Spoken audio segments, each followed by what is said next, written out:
submission. Bro, he's got a crushing squeeze. Well, it's different, bro. It's different. Yeah, he strangled me. And the way he did it, I think he Moicano filled in last minute to fight Islam and got caught with the same choke. Mm-hmm.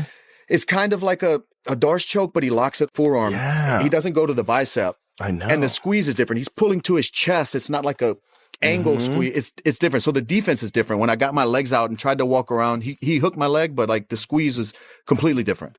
Completely different. You know, you belly down and kind of get some space to breathe. You can't the way he does it. Craig Jones broke it down. It's like a front choke, almost like a squeeze to your chest. It's not an angle that you use for a normal Darce choke. I know. I was shocked the first time I saw him do it. I was like, maybe he just like couldn't cinch up the bicep. And then I saw him do it a second time. I was like, no, this guy's trying to do it that way. He grabs right here, right? Yeah. And Craig Jones pulls did to an his awesome chest. breakdown of it on YouTube where it explains why it's effective and what's so good about it. And when he gets the grip locked in, like it's complete, immediate blood shutdown. You know, usually you feel it slowly fading away. It was like right away. Wow, so that dude's got a back. Like the whole started drive-through movie on. The darkness started coming in like as soon as he got the grip. Really? Yeah. He's so fucking strong, man. There's like something.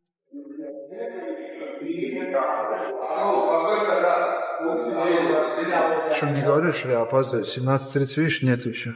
Валик, шалом.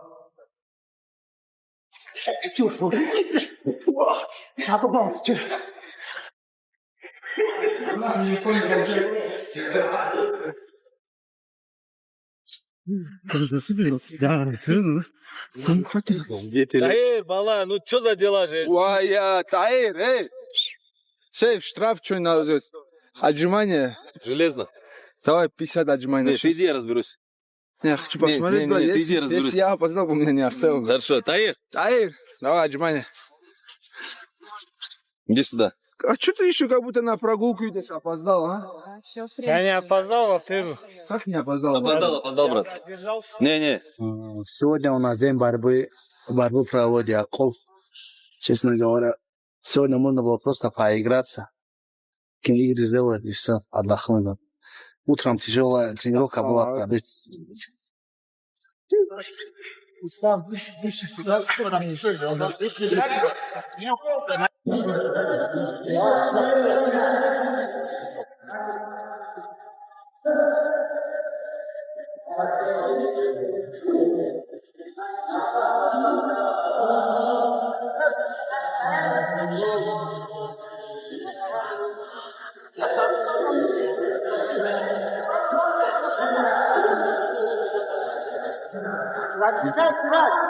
Расслабься, просто делай свою жизнь. Нет, стигай. Есть. 1-0.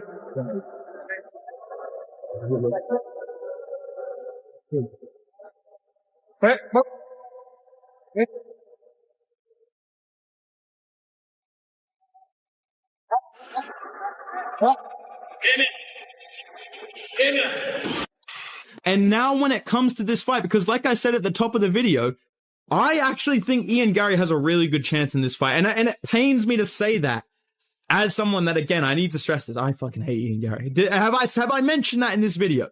And I'm a fan of Islam Makhachev, okay? But I just need to be real. I feel like Islam Makhachev is playing with fire by not having turned right around. He got offered a fight at UFC 324 after blobbing JDM, taking 0 damage, and moving up to 170, so it's not even this massive weight cut for him now. He clearly bulked up and filled out into the division, but still, it's not the same as cutting to 155 and turning right around. And he turned it down for whatever reason, right? We don't know. He got offered the White House card, apparently turned that down due to injury. And now we're hearing all these rumors that he's going to be back at UFC 330. Again, I'm going to build that card later on in the video. But I feel like he's given these guys a lot of time to improve. He's given Leon Edwards, what's this kid's name? Carlos Prates, Ian Gary, even Michael Morales, even though I don't think he should be in the conversation. He's given all of these guys time to get fights and get better, and they're younger than him, they're hungrier than him.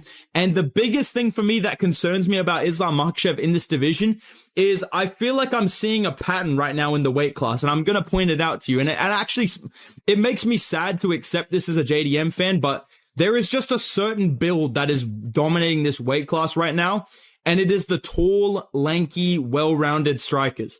Okay? Listen to this fucking theory. Look at the top 5. Ian Gary, Carlos Prates, Michael Morales, and then JDM and Bilal Muhammad, who have lost to these guys, basically. You know what I'm saying? Think about what I'm telling you, right? Ian Gary, tall, lanky striker with solid grappling. He beat Bilal Muhammad the exact same way JDM did, except JDM did better, you know, whatever. But stuffed his takedowns, pieced him up. That's a good win. But he gets in there with Carlos Prates and he's able to match his frame and do well against him on the feet, outstrike him, mix in the grappling more effectively than JDM was able to. Ian Gary, with his build and his skill set, is able to beat both the guys that JDM and these guys can beat, like, and Sean Brady and Bilal Muhammad, these guys can beat, right? But also is able to beat the other tall, lanky, like mutants at 170 like Carlos Prates. Same with Carlos Prates, dude. This shit is fucking unfair, bro. This guy's massive. I saw this guy in person. It was like a fucking Arkham boss battle started when this guy jumped around the cage. He can handle grappling. We saw it against Leon Edwards. We saw it against JDM. We saw it against Ian Gary. He stuffed basically all of his takedowns. And on the feet... Forget waiting around, because Islam Makhachev is charging straight into the biggest test of his entire career. With his highly anticipated showdown against Charles Oliveira's successor approaching, the undisputed champion has buried himself inside an unforgiving training camp, relentlessly sharpening every weapon available. Yet it isn't only Makhachev's brutal preparation stealing attention. Fresh footage from his camp, alongside the elite coaches directing every move, has fans buzzing and questioning exactly what secret strategy he's preparing for this massive clash. Which parts of his arsenal has Makhachev upgraded most? More importantly, will those improvements completely overwhelm his opponent? Everyone's about to discover soon. Makhachev. He does well with Islam on the stand-up because he's rangy, he's tricky, all those. But on the ground, he doesn't. He does okay, but he doesn't survive on the ground. I don't think. I mean, well, okay, he might survive 5 rounds, but he won't get the best of Islam on the ground.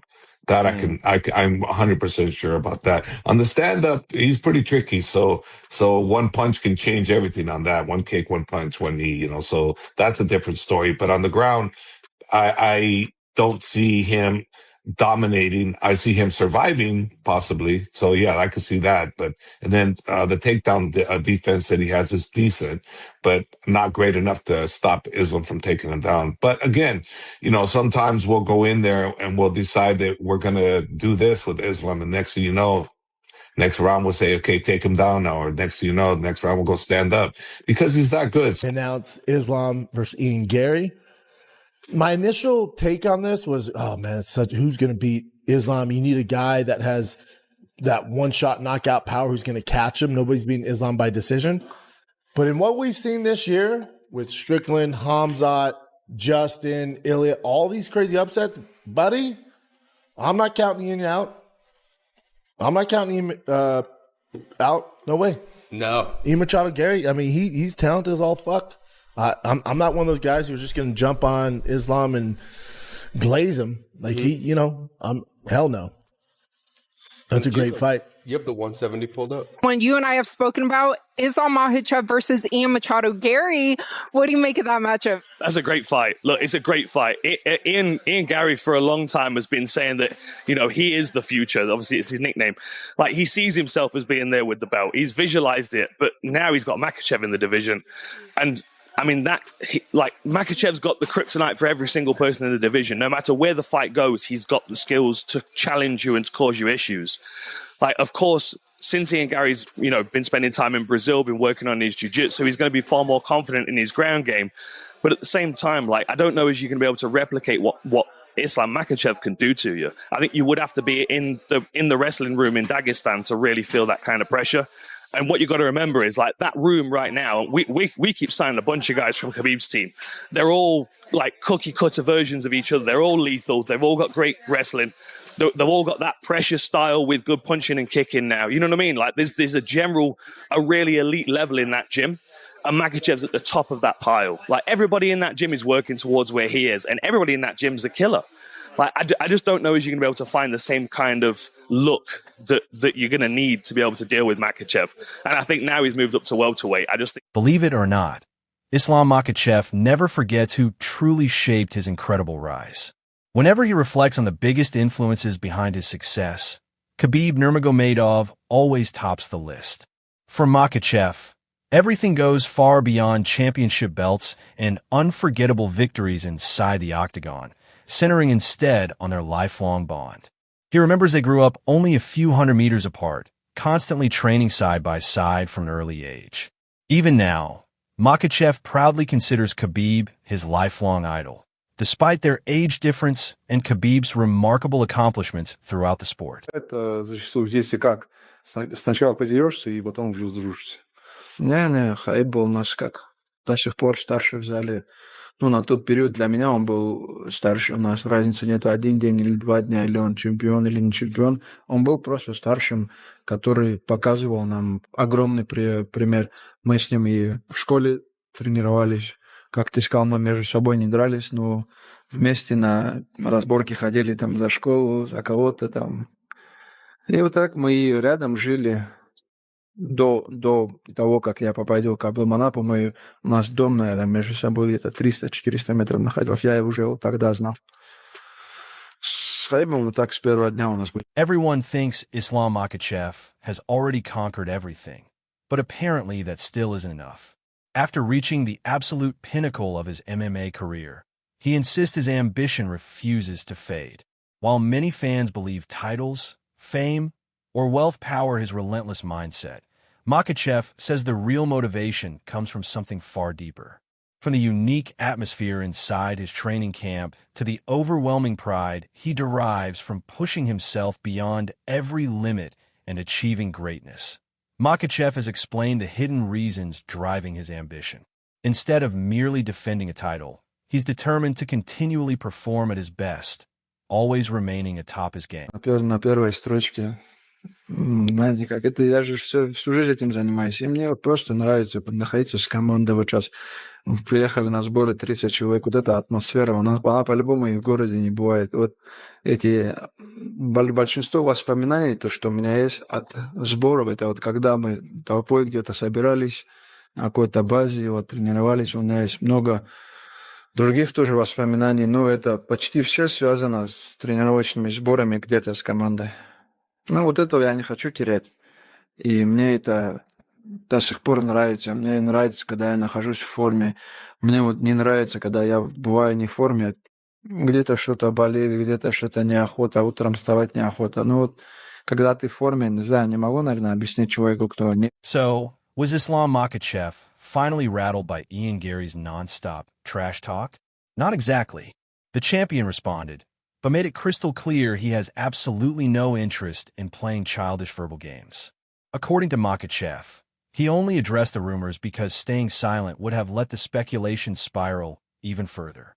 He firmly stated there were no injuries preventing him from competing and revealed that no official contract offer had been presented at the time. Although Makhachev admitted he does have a hand injury requiring future surgery, he confidently assured everyone it won't affect his career, completely shutting down the growing concerns. И жестко, и резко, точнее. Цитату в пример приводить не буду, но ты сам понял, наверное, о чем речь. Вот почему ты решил ему ответить не в таком же стиле, а по-спортивному? Ну, что-то уже, когда ты молчишь, а они болтают, и люди начинают им верить просто в интернете, я думаю.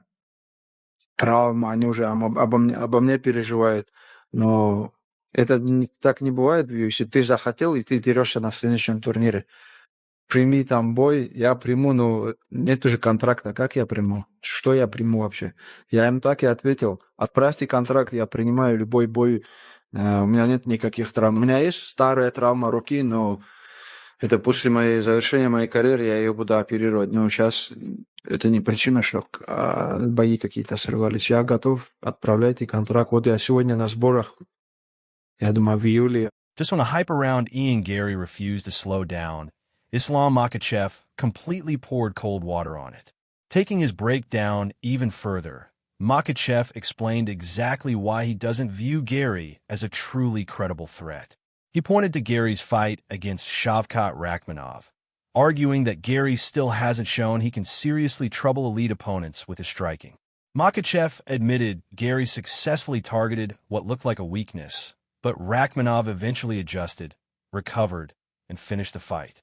In Makhachev's opinion, that performance proved Gary still has plenty left to demonstrate before earning real respect. Despite tempting offers pouring in from the wrestling and grappling world, Islam Makhachev isn't chasing every flashy opportunity.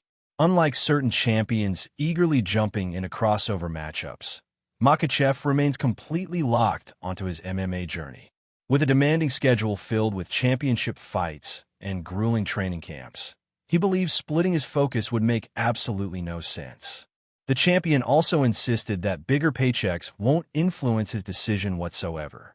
For Makhachev, nothing matters more than protecting his place at the top of the UFC rankings. Proving his legacy inside the cage will always come before everything else. Now the predictions are getting seriously wild. Brendan Schaub jumped into the debate, breaking down every possible outcome of this blockbuster fight. While he still sees Islam Makhachev as the overwhelming favorite, Schaub admitted an Ian Gary upset would completely change everything. According to Schaub, defeating Makhachev would instantly launch Gary into a massive showdown with Conor McGregor, especially if he calls him out afterward. However, if Makhachev successfully defends his title, Schaub believes that dream fight probably disappears. Even so, he refused to completely count Gary out. At first, Schaub confessed Makhachev looked nearly untouchable, arguing any challenger would need genuine fight-ending power because winning a decision against the champion seems almost impossible. Still, after witnessing several shocking MMA upsets this year, Schaub now believes absolutely anything can happen. Rather than dismissing Gary, he praised the Irish contender's skill set, insisting this matchup is much closer than many fans realize.